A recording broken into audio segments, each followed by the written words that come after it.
بسم الله والحمد لله والصلاة والسلام على رسول الله صلى الله عليه وسلم. اما بعد، السلام علیکم و رحمت الله. شنوندگان گرامی و دوستان ارجمند، امروز درباره ذکرهایی که در یک روز 100 بار گفته می شوند برای شما پیشکش میکنیم و امیدواریم که انشاءالله شما در همین اذکار که ذکرها مواظبت و مداومت میکنید انشاءالله. برای همین بعضی نفرانی هستند که میگویند که درود فرستادن یا که صلوات فرستادن به پیغمبر بزرگوار صلی الله علیه و سلم، حدیثای اومدگان که 100 بار یا که 1000 بار، اون هر دو حدیث ضعیف هستند و صحیح نیستند. برای همین حدیث که ضعیف شد حکم ثابت نمی شود. نه اون روایتی که 100 آمده است 100 بار صلوات فرستادن در یک روز یا که چی فرستادن 1000 بار، ولی انسان آزاد است از پگاه توبه چقدر که میتواند و خصوصا روز جمعه به پیغمبر بزرگوار صلی الله علیه و سلم صلوات و درود بفرستاند. برای همین در حدیث امام نسائی 1297 آمده است که من صلى علی صلاة واحدا صلی الله علیه 10 صلوات،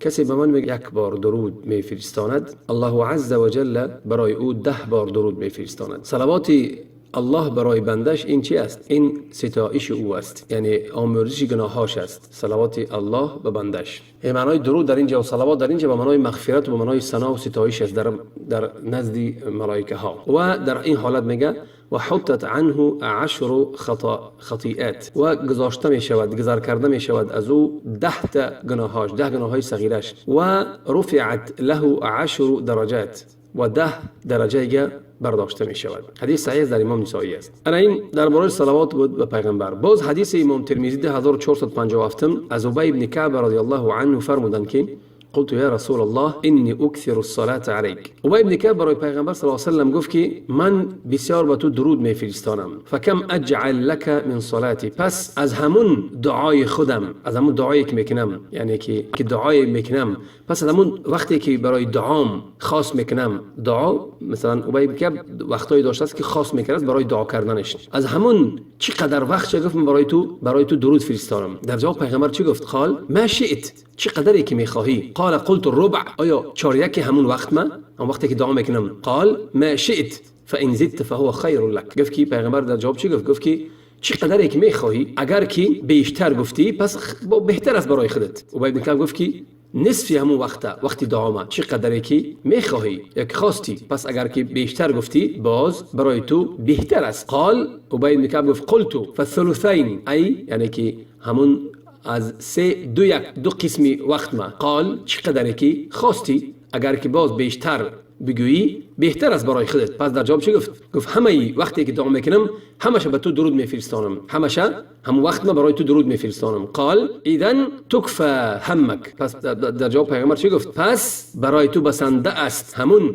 صلوات فرستادن تو بسنده است برای تو که الله هم غم و غصه تر برطرف میکند و یغفر لك ذنبك، و الله گناه تر میبخشد. حدیث حسن است در سنن امام ترمذی. خلاصه در همین دیدیم که ما همین حدیث صحیح شده، حسن اومده است، یعنی که یگان حدیث اومده نیست که صلوات یا درود به پیغمبر صلی الله علیه و سلم معین و محدود کند به یک عدد معین. انسان چقدر که میخواهد آزاد است، چقدر یک درود میفرستاند. بروزی جمعه با بیشتر و بیشتر، برای که با اجر زیادتر است. دوم که انسان در یک روز 100 بار همون ذکر باید بکند. این در حدیث امام بخاری 3293 و امام مسلم 10691 حدیث از ابو هریره رضی الله عنه آمده است که پیامبر بزرگوار صلی الله علیه و سلم میفرماید من قال لا اله الا الله وحده لا شریک له، کسی که میگوید که لا اله الا الله وحده لا شریک له له الملك و له الحمد و هو على كل شيء قدیر، یعنی که نیست معبود به حق شایسته عبادت تنها الله، وحده یگانه است، شریک ندارد، برای او پادشاهی برای اوست، ستایش برای اوست و او به همه چیز تواناست. اگر همین گپ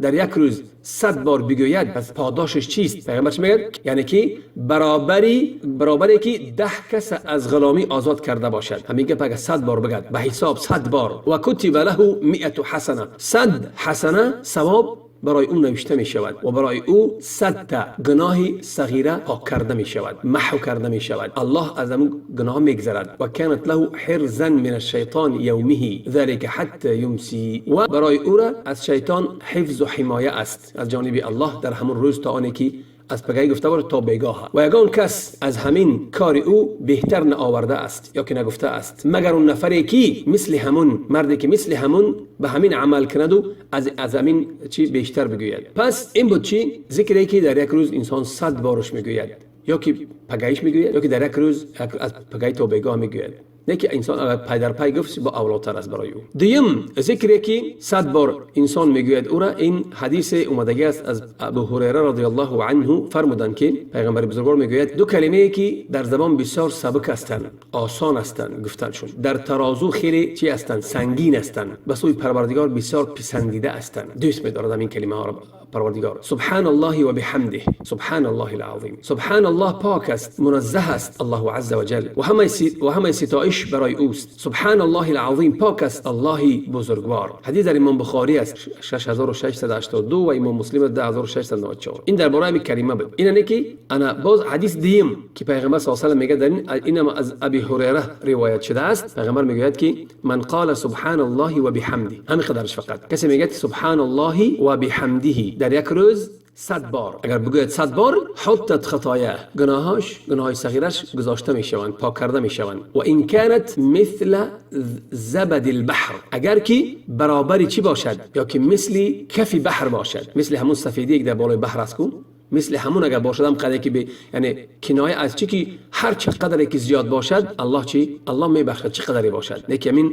ذکرها را خالصا لله کند، خالصا لله، نه برای نمایش خودنمایی. حدیث در امام بخاری است 6405. در روایت دیگر امام مسلم اومدگی است که از ابی هریره باز هم اومدگی است که پیغمبر بزرگوار صلی الله علیه و آله میفرماید که در جا میگه که کسی که صبح دم شد بعد نماز بامداد، یعنی که صبح دم شد همین سبحان الله و بحمده گفت. و حین یمسی، و کسی که چی بگاهیش هم میگه سبحان الله و بحمده 100 بارش میگه یگان کس روز قیامت مثل عمل نیکی که این کرده است آمدگی نیست، از این بهتر کسی کردگی نیست روز قیامت. الا احد قال مثل ما قال او زاد علیه، یا که کسی که مثل همین گفته باشد یا که از این زیادتر گفته باشد. یعنی که ببین چخل میگه روز قیامت چخل عمل نیکی است که هیچ کس برابری همین عمل نیک شده نمیتواند. برای همین انسان در یک روز اگر سبحان الله بحمده 100 بار بگد اجر پاداش نیکی زیاد میگیرد. باز کلمه استغفر الله گفتن، استغفر الله و اتوب الیه 100 بار گفتن، چخلی که در حدیث ابی هریره اومدگی است پیغمبر بزرگوار صلی الله علیه و سلم میفرماید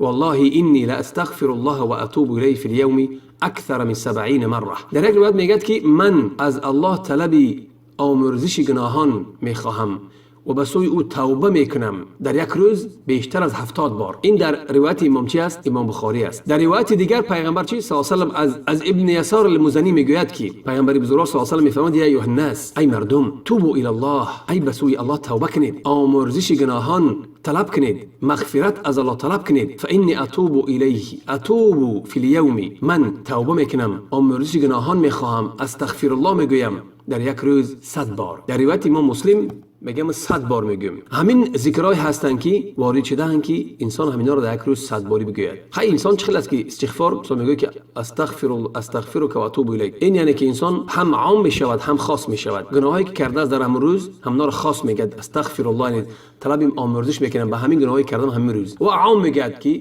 چه گناهی کردم از همون وقتی که به بلاغت رسیدم تا حاضر، در عموم میگه چه گناهی کردم مرا بخش، یعنی که استغفرک و اتوب الیک، طلب آمرزش همون گناه. بعضی گناههای معینه میگه و در بعضی گناههای در عموم میگه که به تو توبه میکنم یا که از تو مغفرت میخوام یا که آمرزش گناهان میخوام. خلاص این بود کم تر خلاصه درباره همین ذکرها یا که اذکارهایی که در یک روز گفته میشوند. از دعای نیک خود ما رو فراموش نکنید و به دیگران رسانید و اجر و پاداش نیک محروم نشوید. السلام علیکم و رحمت الله.